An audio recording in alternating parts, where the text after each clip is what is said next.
వాగర్ధాయో సంపృక్తౌ వాగర్ధ ప్రతిపత్తయే జగతః పితరౌ వందే పార్వతీ పరమేశ్వరౌ.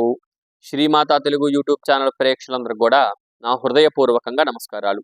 ఈరోజు మనం ఈ మాసం అంటే జనవరి 31వ తారీఖు 2026 శని త్రయోదశి. మనకి చక్కగా శనీశ్వరుడు ఆ రోజు శని త్రయోదశి పండగ అనమాట. మనకి చాలా మంది ఏమనుకుంటారంటే శని దోషం ఉన్న రాసులు, ఉదాహరణకి కుంభరాశి అనుకోండి, మీనరాశి, కుంభరాశి, ఇటువంటి వృశ్చిక రాశి, ఇటువంటి రాసులు మాత్రమే, అంటే ఇటువంటి రాసుకు సంబంధించిన వాళ్ళు మాత్రమే శనిదేవుడికి ఆరాధన చేయాలనుకుంటారు. అట్లా ఏమి కాదండి. ప్రతి ఒక్క రాశి వారు, ప్రతి ఒక్కరూ కూడా శనీశ్వరుడికి ఆరాధన చేయడం చాలా ఉత్తమం. ఆయన శనీశ్వరుడు, ఆయన కూడా భగవంతుడు. చాలా మంది ఇబ్బంది పెడతారంటారు కానీ ఎటువంటి ఇబ్బంది పెట్టడు. గుర్తుపెట్టుకోండి, మీరు చేసేటువంటి తప్పుల మీద ఆయన డిపెండ్ అయి ఉంటాడు. మీరు తప్పులు ఎక్కువ చేస్తే మీకు శిక్ష ఎక్కువ పడుతుంది. అదే మీరు ధర్మంగా ఉంటే శనీశ్వరుడు ఎటువంటి ఇబ్బంది ఎవ్వరినీ పెట్టడు. చాలా మంది నాకు ఏలినాటి శని అండి, చాలా ఇబ్బందులు పడుతున్నాను అంటారు. మరి ఏలినాటి శని ఇబ్బందులు పడుతున్నావు అంటే గతంలో ఎన్ని తప్పులు చేసి ఇప్పుడు ఇబ్బందులు పడుతున్నావు? శనీశ్వరుడు ఆయన ఎవరు? కర్మకారకుడు.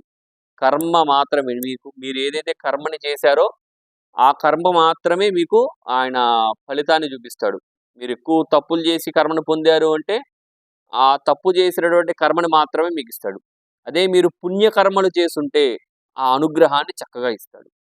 కాబట్టి ఈ రాశి వారు పూజ చేయాలా, ఆ రాశి వారు పూజ చేయాలా అనేది ముందు మైండ్లోంచి తీసి పక్కన పెట్టి ప్రతి ఒక్కరూ చక్కగా వెళ్ళి శనీశ్వరుడికి ఆరాధన రేపు శని త్రయోదశి జనవరి 31వ తారీఖు చక్కగా అందరం వెళ్ళి ఆ భగవంతుడికి ఆరాధన చేసుకొని నమస్కారం చేసుకున్నాం. చాలా మందికి ఇంకో డౌట్ కూడా ఉంది. ఇప్పుడు శనీశ్వరుడికి ఎట్లా ఆరాధన చేయాలండి? మేము శివాలయంలో ఉండి శివాలయంలో నవగ్రహాలను ఎక్కడ ఆరాధన చేయాలా, ఎట్లా చేయాలి, ఏంటి అనేది కూడా చాలా మందికి డౌట్లు ఉన్నాయి. అందరికీ కూడా ఈ వీడియోలో చక్కటి క్లారిటీ ఇస్తాను. మీరు చక్కగా ప్రాతకాలంతో నిద్రలేవండి. చక్కగా కాలకృత్యములన్నీ కూడా తీర్చుకొని చక్కగా తలస్నానం ఆచరించి, ఆడవారు మగవారు అందరికీ వర్తిస్తుంది ఇది. చక్కగా మీరు తలస్నానం ఆచరించండి. చక్కగా గుడి దగ్గరికి వెళ్ళి వీలుంటే మీ చేత్తో పుష్పాలు కొయ్యండి. ఎట్లా షాపులో కనిపించి ₹1 ఇచ్చేసి పుష్పాలు కొనడం కాకుండా మీకు వీలుంటే కనుక చక్కగా మీ దగ్గరలో ఉన్న ఏదైనా చెట్లు దగ్గరికి వెళ్ళి చక్కగా మీ చేత్తో పుష్పాలు కొయ్యండి. స్వామివారికి చక్కగా ఆయనకి ఇష్టమైనటువంటి నువ్వులు, బెల్లము, ఒక కొబ్బరికాయ, చక్కగా అరటిపళ్ళు, 2 తమలపాకులు, వక్క, అట్లానే పూజకు కావలసిన పసుపు, కుంకుమ, ప్రతి ఒక్క సామాగ్రి కూడా స్వామివారికి తీసుకోండి. నేరుగా శివాలయంలో ఉంటే శివాలయంలో చక్కగా ముందు పరమేశ్వరుడికి ఆరాధన చేయండి. చక్కగా కాళ్ళు చేతులు శుభ్రం చేసుకోవడం. ముందు ఏ గుడికి వెళ్ళామంటే మనం గుర్తుపెట్టుకోండి అందరూ కూడా, మనం ఏ గుడికి అయితే వెళ్తామో ఆ గుడిలో ఉన్న ప్రధాన దేవతకి ముందు ఆరాధన చేయాలి. ఆ తర్వాతే పక్కనే ఉన్న దేవతకి, ఏ దేవతకైనా ముందు గణపతికి ఆరాధన చేయాలి. శివాలయం అంటే ప్రధాన దేవతలు ఎవరు? ఈశ్వరుడు, గణపతి, సుబ్రహ్మణ్యేశ్వర స్వామి, అమ్మవారు. ఈ 4 దేవతలు ప్రధాన దేవతలు శివాలయంలో. కాబట్టి ఈ 4 దేవతలకి ముందుగా చక్కగా నమస్కారం చేసుకోవడం, అక్కడ తీర్థ ప్రసాదాలు తీసుకోవడం.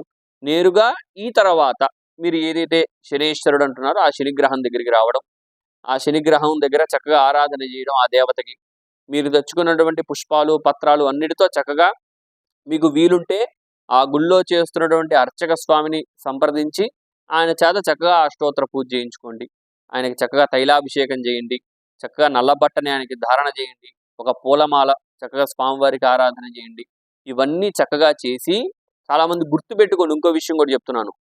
స్వామివారి దగ్గర శనీశ్వరుడి దగ్గర పూజ చేశాక అక్కడ కొబ్బరి చిప్ప, అక్కడ ఉన్నటువంటి అర్చకుడు పూజ అయిన తర్వాత పువ్వు, కొబ్బరి చిప్పిస్తే తీసుకోరు చాలా మంది.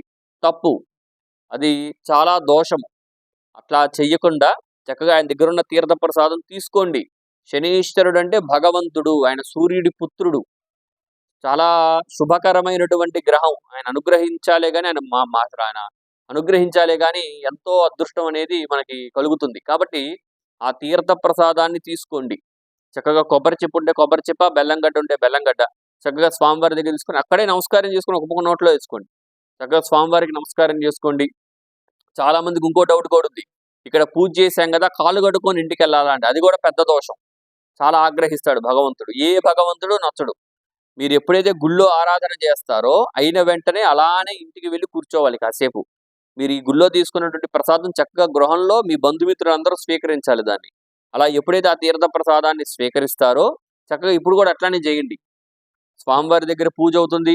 గుడిలో కాసేపు కూర్చోవడం, భగవంతుడికి ధ్యానం చేసుకోవడం, భగవంతుడికి ఆరాధన చేసుకోవడం, నేరుగా ఇంటికి వెళ్ళడమే. కాళ్ళు కడుక్కోవడాలు, మూతులు కడుక్కోవడాలు ఇలాంటివి ఏమీ లేవు. నేరుగా చక్కగా ఇంటికి వెళ్ళండి. చక్కగా కూర్చోండి. మంచాల మీద కాకుండా కుర్చీలో కూర్చొని చక్కగా స్వామివారికి ఇచ్చిన ప్రసాదాన్ని మీ తల్లిదండ్రులకు ఇవ్వండి. అట్లనే మీ పిల్లలకి ఇవ్వండి. మీరు స్వీకరించండి. అయిన తర్వాత ఒంటి పూట భోజనం చేయండి. శాకాహారం తినండి. ఒంటి పూట భోజనం చేయండి. అదయింది. మధ్యాహ్నం పూట అయిపోయింది. తిన్నాం గదా అని చెప్పి వెంటనే మంచం ఎక్కి పడుకోకుండా మధ్యాహ్నం పూట మన బయటికి వెళ్ళి ఈ ఎండుగడ్డో, పచ్చగడ్డో లేదు ఒక డజన్ అరటిపళ్ళో, కొన్ని కొత్తిమీర కట్టలో ఏదైనా ఫలాలో, పండ్లో ఏవో ఒకటి కొనుక్కొని మీ దగ్గరలో ఉన్న గోశాల కావచ్చు. మన భారతదేశంలో దౌర్భాగ్యం ఏంటంటే రోడ్ల మీద ఆవులు కావలసినన్నున్నాయి తిండి లేకుండా. అటువంటి గోమాతకి ఈ పళ్ళు, పలహారాలు చక్కగా పెట్టండి. ఆ ప్రసాదం పెడితే చక్కగా ఆ గో అనుగ్రహం ఉంటుంది. అది ధర్మము. ఎప్పుడైతే ధర్మంగా ఉంటావో శనీశ్వరుడు చక్కగా అనుగ్రహిస్తాడు. కాబట్టి అటువంటి గోవులకి చక్కగా మీరు పళ్ళు, ప్రసాదం పెట్టుకోండి. ఇంకా దోషం తీవ్రంగా ఉంది, ఈ శనిగ్రహం ఇంకా మమ్మల్ని ఇంకా పీడిస్తుందనే భ్రమలో ఉన్న వాళ్ళందరూ ఏం చేస్తారంటే మీ గుళ్ళో ఉన్నటువంటి మీ దగ్గరలో ఉన్నటువంటి గుళ్ళో అర్చకుడికి శనికి సంబంధించిన ఆ నువ్వులు దానం తీసుకుంటాడేమో అడగండి. ఆ దానం ఏదన్నా ఉంటే ఆయనకి ఇవ్వండి. చక్కగా సాయంత్రం అవుతుంది. సాయంత్రం అవ్వగానే మళ్ళీ గుడికి వెళ్ళండి. చక్కగా నమస్కారం చేసుకోండి శనీశ్వరుడికి. ఈ రకంగా ఎవరైతే చేస్తారో వాళ్ళందరికీ ఈ శని బాధల నుంచి చక్కటి విముక్తి కలుగుతుంది. ఏదైతే శని బాధ పెడుతున్నాడు అనే భ్రమపడుతున్నారో వాళ్ళందరికీ ఆ భ్రమపడిన వాళ్ళందరూ కూడా ఈ శని పీడలన్నీ కూడా పోతాయి. చక్కగా శనీశ్వరుడి అనుగ్రహం చక్కగా కలుగుతుంది. ఆ శని భగవానుడి అనుగ్రహం కలిగి ఏదైతే ఏలినాటి శని, ఈ అష్టమ శని, అర్ధాష్టమ శని ఇటువంటి దోషాలు ఏవైతే ఉన్నాయో ఈ దోషాలన్నిటి నుంచి చక్కగా విముక్తి పొందుతారు. రేపు వచ్చేటువంటి శని త్రయోదశి చాలా అద్భుతమైనటువంటి శని త్రయోదశి. చాలా విశేషమైనటువంటి శని త్రయోదశి. కాబట్టి అందరూ వెళ్ళండి. అందరూ చక్కగా నమస్కారం చేసుకోండి. మాకే దోషం లేదు మేము వెళ్ళము అంటే వచ్చే సంవత్సరం ఆ దోషం నీకు కూడా వస్తుంది. అది గుర్తుపెట్టుకో. ఈ సంవత్సరం నాకు ఏ శని దోషాలు లేవంటే వచ్చే సంవత్సరం వస్తుంది. వచ్చే సంవత్సరం కాకపోతే ఇంకో సంవత్సరం తర్వాత వస్తుంది. ఎప్పటికైనా ఆ దోషం రావాల్సిందే. ఆ యొక్క కర్మను మనం అనుభవించాల్సిందే. ఎవ్వరికీ తప్పవు ఇవన్నీ. కాబట్టి అన్ని రాసుల వాళ్ళు వెళ్ళండి. అందరూ ఆరాధన చేయండి. అందరూ నమస్కారం చేసుకోండి. శనీశ్వరుడి యొక్క అనుగ్రహాన్ని పొందండి. నేరుగా శివాలయంకి వెళ్ళడంతోనే నవగ్రహాల దగ్గరికి వెళ్తే శనీశ్వరుడికి కూడా నచ్చదు అది. మీరు వెళ్ళడం ప్రధాన దేవత అయినటువంటి పరమేశ్వరుడి దగ్గరికి, పార్వతీ అమ్మవారి దగ్గరికి, వినాయకుడి దగ్గరికి, సుబ్రహ్మణ్యేశ్వర స్వామికి వీళ్ళకి నమస్కారం చేసుకుని ఆ పిమ్మట మీరు చక్కగా స్వామివారి దగ్గరికి వెళ్ళండి. శనీశ్వరుడికి ఆరాధన చేయండి. మీకు అంత స్తోమత లేదు అంటే మీ స్తోమతకు తగ్గట్టుగా చేయండి. రోడ్డు మీద చాలా మంది తిండి తిప్పలు లేకుండా చాలా మంది భిక్షగాళ్ళు ఉన్నారు. వారికి చక్కగా మీకు వీలైనంత ఒక పండో, వీలైనంత కొంత పులిహోర ఇంట్లో చేసుకొని పులిహోర ఇవ్వడము.